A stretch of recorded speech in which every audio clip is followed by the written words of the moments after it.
आज 119वीं जयंती डॉक्टर यशवंत सिंह परमार जी, जो हमारे पूर्व मुख्यमंत्री 4 बारी रह चुके हैं,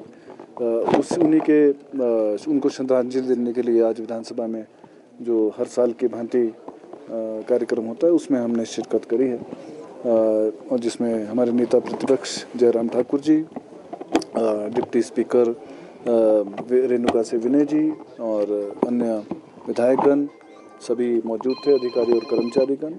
और उन्हीं के आदर्शों पे मैं समझता हूँ कि उन्हीं के आदर्शों पे जिन्होंने हिमाचल प्रदेश का निर्माण किया है एक सोच के साथ, चाहे वो कोई भी सेक्टर, इंडस्ट्री का सेक्टर हो, पावर का सेक्टर हो, कोई भी सेक्टर है, आज यशवंत सिंह परमार जी की जो सोच के अनुसार ही जो है आगे बढ़ रहा है। और सबसे बड़ी देन जो है सेक्शन 118 के तहत जो लैंड रिफॉर्म में एक्ट में चेंज किया, ये एक बहुत बड़ा बदलाव था। मुजारिया एक्ट, सीलिंग एक्ट वो लेके आए हैं। मैं समझता हूँ कि उन्हीं के ऊपर जो है आज हिमाचल प्रदेश उन्हीं की गाइडलाइंस के ऊपर आज भी आगे उन्नति और तरक्की कर रहा है, और उनके आने वाली पीढ़ी जो है उनके आदर्शों के ऊपर चले और उनसे प्रेरणा लेके आगे चले। जयराम जी ने कहा कि मुख्यमंत्री को होना चाहिए था, स्पीकर को भी होना चाहिए था। कार्यक्रम देखिए, ऐसा है कि कल रात को पिछले कल का कार्यक्रम जो है वो आपको पता है कि माननीय मुख्यमंत्री सुखविंदर सिंह सुक्खू जी का मिंजर मेले में चंबा में था, और मौसम की स्थिति जो है आप देख रहे हैं कि इस मौसम में जो इतनी जल्दी वो नहीं पहुंच पाएंगे यहाँ पे। तो उनका मेरे को संदेश आया कि मेरी तरफ से जो है मैसेज जो है वो आप वहाँ जाके कन्वे करें। हिमाचल प्रदेश पहाड़ी राज्य है, अगर सड़क से भी आना हो कम से कम 12-13 घंटे लगते हैं। रात को लेट शुरू हुआ तो 10 बजे पहुंचना ज़रा मुमकिन नहीं था। तो बस ये है, बाकी मैं समझता हूँ जयराम जी को भाईचारा ज़्यादा याद आ रहा है, अच्छी बात है। डॉक्टर यशवंत सिंह परमार जी की आज 119वीं जयंती थी।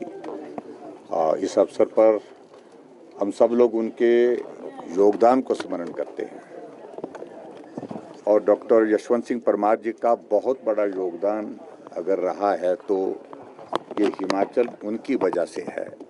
आज जहाँ भी पहुँचे हैं उनका उसमें बहुत बड़ा योगदान है। जब हिमाचल को बनाने के लिए सब लोग संघर्ष कर रहे थे, उस वक्त सबसे बड़ा इसके आधार क्या होगा, वो आधार उन्हें चिन्हित किया, उस पर काम किया, उस पर अपनी बात उन्हें रखी, और वो आधार था पहाड़ का दर्द बाकी इलाकों से, बाकी राज्यों से अलग तरह का है, और पहाड़ की संस्कृति ये भी अलग है। इसलिए हिमाचल अलग से राज्य होना चाहिए। 30 छोटी मोटी रियासतों को मिला करके आखिरकार हिमाचल प्रदेश का गठन हुआ और वो प्रदेश के मुख्यमंत्री बने। फिर उसके बाद प्रदेश के लिए हमारे आने वाले समय में किस प्रकार से आगे बढ़ने का प्लान होना चाहिए, उन सारी चीज़ों को प्राथमिकताओं के आधार पर उन्होंने तय किया। और मैं इस बात को कह सकता हूं कि एक दूरदर्शी होने के नाते जब प्लानिंग कमीशन ने गवर्नमेंट ऑफ इंडिया की ओर से उनसे 3 प्राथमिकताएं मांगी, तो उनने उस वक्त एक ही बात कही कि मेरी 3 नहीं, मेरी प्राथमिकता सिर्फ एक है, वो है सड़क सड़क सड़क। वो इसलिए कहा उनने क्योंकि अगर सड़क बनेगी विकास स्वयं वहाँ पर पहुँचेगा, और ये आवश्यकता भी उस वक्त थी, बहुत कम सड़कें थी उस वक्त।